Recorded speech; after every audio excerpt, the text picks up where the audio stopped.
vegan, cause we need somewhere to stay meanwhile. Our programs offer many languages. Please visit suprememastertv.com/schedule. But by such works hast thou taught thy people that the just man should be merciful, and hast made thy children to be of a good hope, that thou givest repentance for sins. Please continue watching for the wise teachings from the ancient apocryphal books.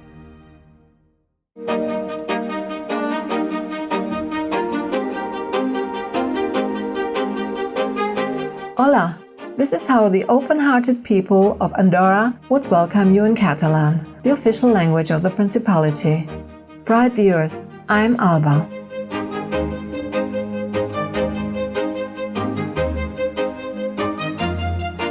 The citizens of authentic Andorra wish you contentment and serenity, while enjoying the tastiest vegan meals and the loving company of family and friends. May heaven protect you always.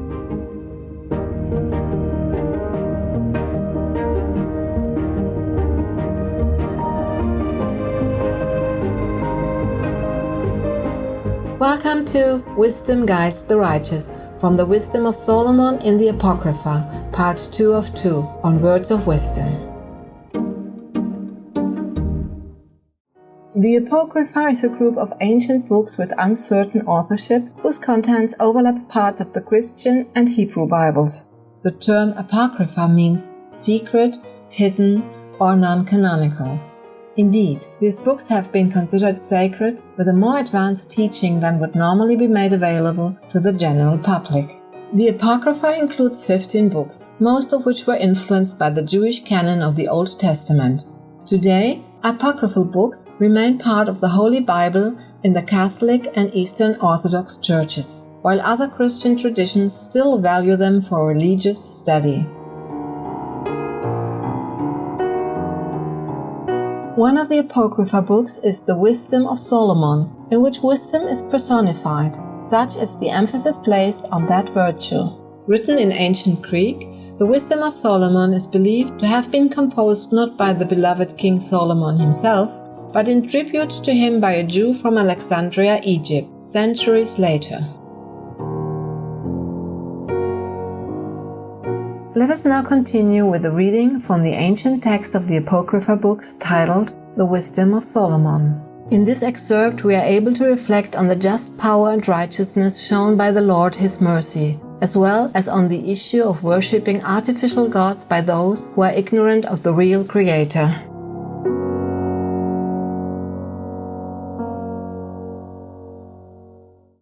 The Wisdom of Solomon.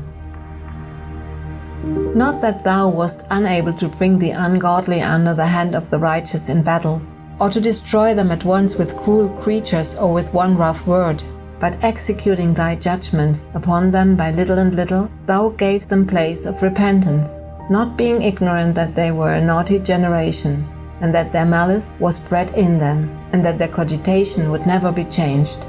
For it was a cursed seed from the beginning. Neither didst thou for fear of any man give them pardon for those things wherein they sinned. For who shall say, What hast thou done? Or who shall withstand thy judgment? Or who shall accuse thee for the nations that perish whom thou made? Or who shall come to stand against thee, to be revenged for the unrighteous man? For neither is there any God but thou that careth for all, to whom thou might show that thy judgment is not unright. Neither shall king or tyrant be able to set his face against thee, for any whom thou hast punished. For so much then as thou art righteous thyself, thou orderest all things righteously, thinking it not agreeable with thy power to condemn him that has not deserved to be punished. For thy power is the beginning of righteousness, and because thou art the Lord of all, it maketh thee to be gracious unto all. For when men will not believe that thou art of a full power, thou showest thy strength, and among them that know it thou makest their boldness manifest. But thou, mastering thy power, judgest with equity, and orderest us with great favor, for thou may use power when thou wilt. But by such works hast thou taught thy people that the just man should be merciful, and hast made thy children to be of a good hope, that thou givest repentance for sins. For if thou didst punish the enemies of thy children, and the condemned to death, with such deliberation, giving them time and place whereby they might be delivered from their malice, with how great circumspection didst thou judge thine own sons, unto whose fathers thou hast sworn, and made covenants of good promises. Therefore, whereas thou do chasten us, thou scourgest our enemies 1,000 times more, to the intent that, when we judge, we should carefully think of thy goodness, and when we ourselves are judged, we should look for mercy.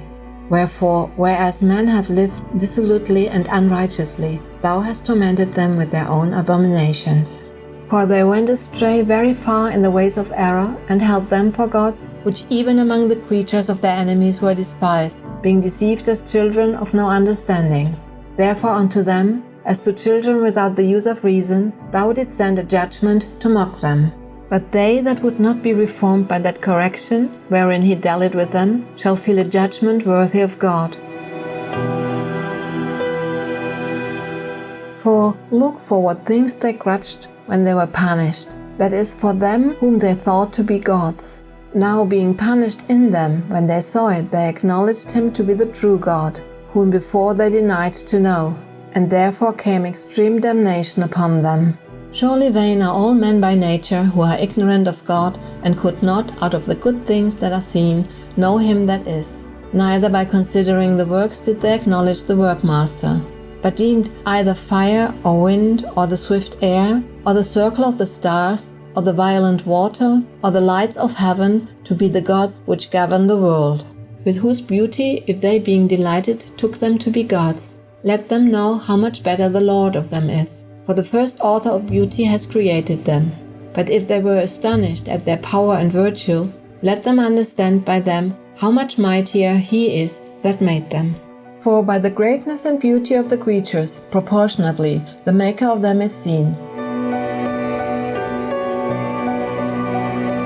But yet for this they are the less to be blamed, for they perhaps err, seeking God and desirous to find him. For being conversant in his works, they search him diligently, and believe their sight, because the things are beautiful that are seen. However, neither are they to be pardoned. For if they were able to know so much that they could aim at the world, how did they not sooner find out the Lord thereof? But miserable are they, and in dead things is their hope, who call them gods, which are the works of men's hands, gold and silver to show art in, and resemblances of creatures, or a stone good for nothing, the work of an ancient hand. Now a carpenter that felleth timber, after he has sawn down a tree meet for the purpose, and taken off all the bark skillfully round about, and has wrought it handsomely, and made a vessel thereof, fit for the service of man's life, and after spending the refuse of his work to dress his meat, hath filled himself, and taking the very refuse among those which serve to no use, being a crooked piece of wood and full of knots, has carved it diligently when he had nothing else to do, and formed it by the skill of his understanding, and fashioned it to the image of a man, or made it like some wild creature, laying it over with vermilion, and with paint colouring it red, and covering every spot therein. And when he had made a convenient room for it, set it in a wall, and made it fast with iron. For he provided for it that it might not fall, knowing that it was unable to help itself. For it is an image, and has need of help. Then maketh he prayer for his goods, for his wife and children, and is not ashamed to speak to that which hath no life.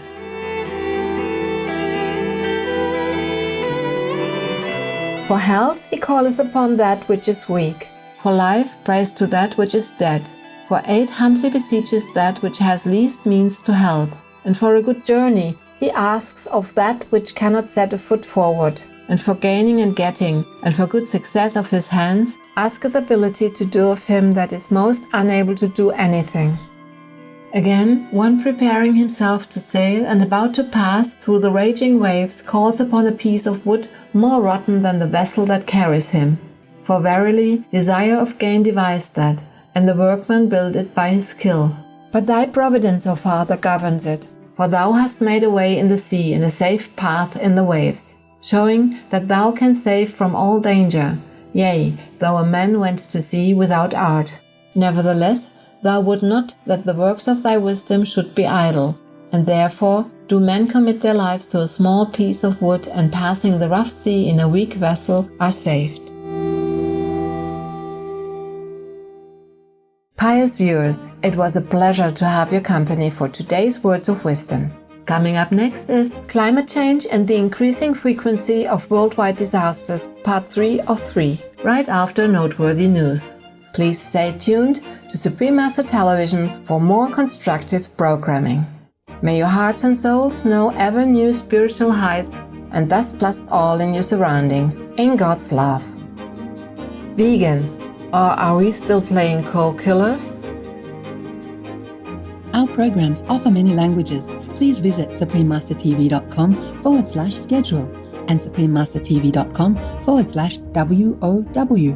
Nos programmes offrent plusieurs langues. Veuillez visiter suprememastertv.com/schedule et suprememastertv.com/WOW. Nuestros programas ofrecen varios idiomas. Visiten suprememastertv.com/schedule y suprememastertv.com/WOW. Τα προγράμματά μας προσφέρονται σε πολλές γλώσσες. Παρακαλούμε δείτε suprememastertv.com/schedule και suprememastertv.com/WOW.